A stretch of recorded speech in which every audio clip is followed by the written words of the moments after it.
Maria La Granja was painted in 1907 by Joaquin Sorolla, an artist who was, in his day, the years around 1900, literally world famous.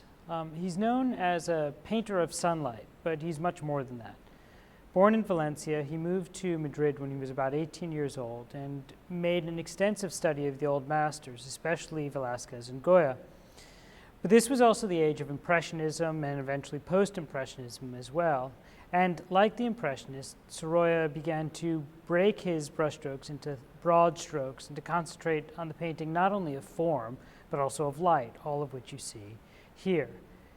Nor is he only influenced by the French Impressionists. He was also great friends with John Singer Sargent, the American painter, and his art in many ways has much in common with Sargent's own. From his start in Madrid, Sorolla began to exhibit not only in Spain but across Europe, in Paris, in Venice, and beyond.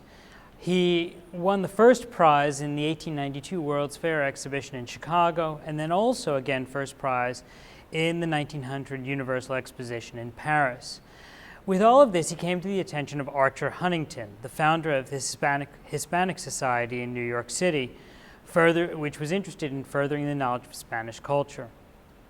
Huntington in 1909 invited Sorolla to come to New York and staged an exhibition with over 350 paintings. Essentially, from that point forward, Huntington was Sorolla's greatest patron. It was Huntington who gave this work to the museum in San Diego in 1925. It was quite literally the first object to enter the museum's collection.